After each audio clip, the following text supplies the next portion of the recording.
At some point after quitting alcohol, many women quietly ask themselves, why did this have to be me? Why can't I just drink like everyone else? Why does this feel harder than it should? In this episode, we gently explore one of the most important mindset shifts in alcohol free living, moving from victimhood to agency. An alcohol free life didn't happen to you, it happened for you. And how you frame that truth changes everything. The choice to quit, seen through a growth mindset, becomes a foundation for clarity, energy, and purpose. I am your host, Brianna Wynn. Thank you for joining me on the Pink Cloud Frequency. You chose to remove alcohol from your life for a reason, or maybe for many reasons. It didn't just happen, right? You chose it. Yet many women have this mindset of, I can't drink, I'm missing out, I'm all alone. Why does this have to be me? Why can't I just drink like everyone else? So we have to shift that victim mindset to an empowered choice. Rather than say, I don't get to drink, or constantly pointing out how it's harder for you than it is for other people, or saying, I'm on day 5, when does it get better? Rather than complaining how you can't have fun anymore, get in touch with your empowered mindset. Start saying things like, I choose not to drink. This matters more to me than it does to others. This decision supports my true self and who I want to be. This is an investment in my life. You're not a victim of your alcohol-free life. You're the author of it. So shifting out of that mindset doesn't mean you're denying that this journey may be hard at times, because everyone's experience is different. But it does mean that you're reclaiming your choice, because your brain believes what you tell it. Your brain uses selective attention and confirmation bias to manage your environment. So once your brain believes something, it looks for evidence to confirm that belief. How many of you have children who play sports? You think your child's the best player on the team, right? So of course your attention is in focus when you see your player score a goal. But what about when your player misses a wide open net? Or they make a terrible pass or a really bad play at a crucial point in the game?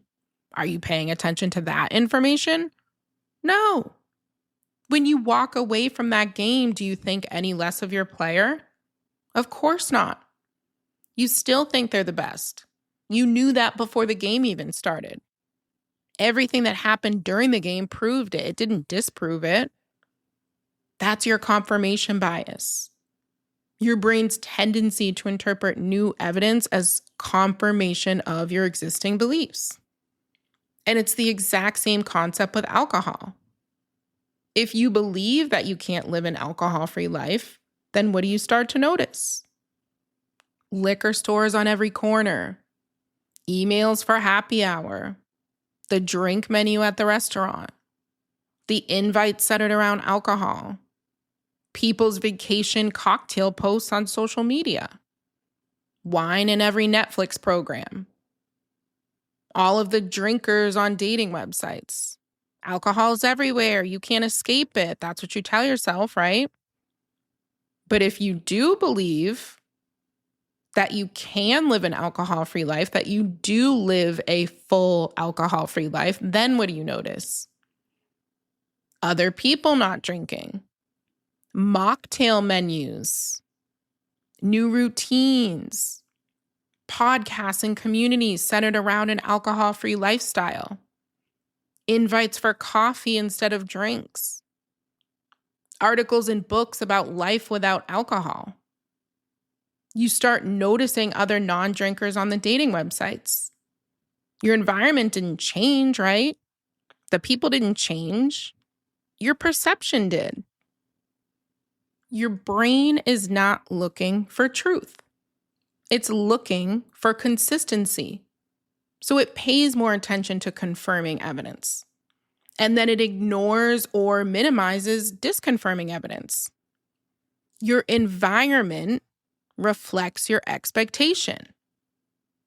So how you choose to view your circumstances is going to determine what you do and where you go next. Quitting alcohol is the first good choice, right? It's not the finish line. So why do you think that once you quit drinking, you've arrived? Growth doesn't work that way. Let me give you an example from my own life. When I got my master's degree in psychology, I worked hard. My son was a toddler, so I had to take part-time classes, and I worked a full-time job. It took years.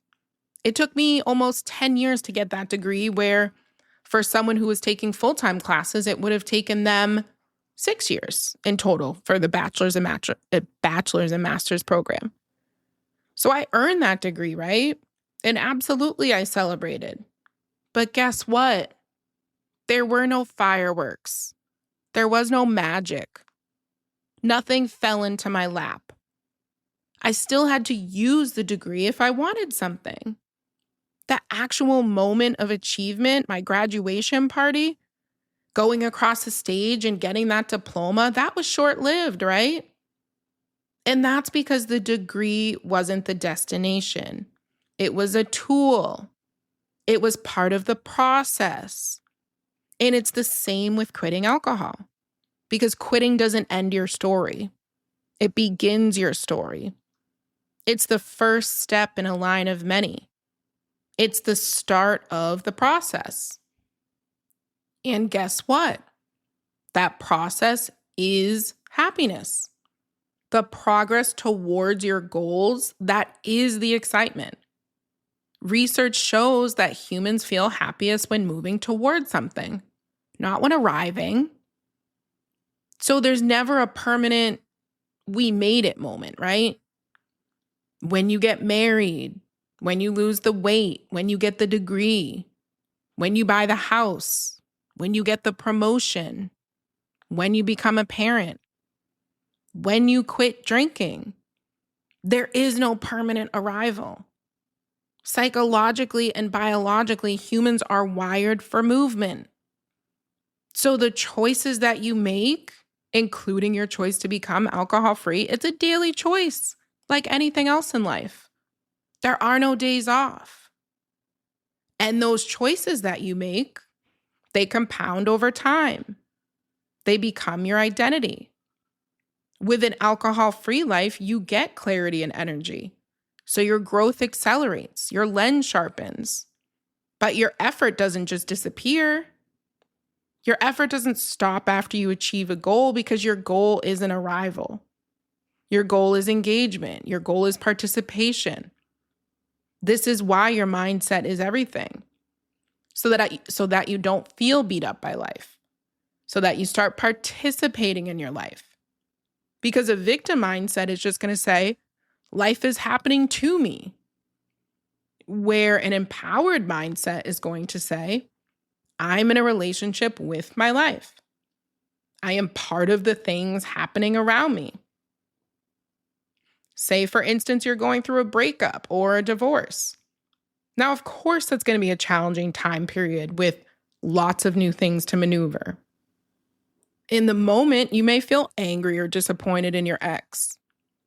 But you have to speak about your separation as if you were an active participant, because you were. And that is what gives you the power. When you recognize that you were a part of it too, you start feeling empowered to make better decisions. Rather than being mad at your ex for everything they did to you, you can learn what didn't work and what did, and carry that with you through life and through to your next relationship. I'm not saying that you excuse poor behavior. Maybe you were cheated on or manipulated. That hurts. You can't understand why. But you're only making it harder on yourself by being a victim. Maybe you can look back and ask yourself when a disconnect in the relationship may have occurred. And then fast forward to 5 years later, when you're in a new relationship with the love of your life. Do you think you're going to be looking back still angry? No. You're going to be thankful. You're going to wish you had broke up sooner or you were cheated on sooner, right? Let's say you got fired from a job or passed up for a promotion. You were laid off during COVID. You're angry. You want to blame everyone else. Times are tough for a bit. You have to finagle some things to cover your bills. But when you leave that company and get a better paying position, or you leave that company and you build your own business, you're going to be reflecting back saying, wow, if I never got fired, if I never got laid off, I may not be here today, right? This is what being alcohol-free is all about. Regardless of what has happened in your life or what's going to happen, a divorce, a job loss, maybe a problematic child, a medical issue, your decision to be alcohol-free, your mindset, that's going to determine how you experience those circumstances and how you grow from them. So don't be bitter. Don't be angry. Don't be a victim. Realize that everything that happens in your life happens for you, whether you see why right now or not. Quitting alcohol was a choice. It makes all those circumstances workable. It may not be easy, but now you have the tools to get through these things, to face your life. Because quitting alcohol gives you the emotional resilience. It gives you the energy, the choice, the freedom, the clarity, the ability to respond instead of react, the ability to feel a sense of purpose regardless of that hurdle that's in your way. You don't internalize the things that happen. You don't have to be a victim to everything that has happened. And as you move forward and figure out your life, know that you don't have to be there to be alive. You don't need the perfect body, the perfect career, the perfect child, the perfect partner. You don't need any of those things to be present in your life, to feel worthy, to feel value, to feel alive, to feel excited. It's the consistent choices you make along the way to achieving your goals that become your identity, right? That's what becomes your mindset. And your mindset is your life. So you don't have to be where you want to be to honor where you are. And becoming alcohol-free isn't the end of your story. It's the first aligned chapter. So for your reflection, ask yourself, where might I be viewing my alcohol-free life as a limitation instead of a foundation? Where might your mindset be holding you back? Okay, so as always, thank you so much for listening. And I just want to point out really quick that I don't edit my episodes. I may re-record one, but I don't edit. So if you hear an occasional dog bark, I have a silky terrier poodle. She just turned 7. Her name is Charlie B.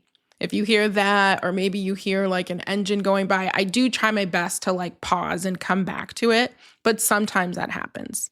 And so I want to say like, thank you for your patience and thank you for listening anyway. And I do feel like authenticity is such a big part of being alcohol-free.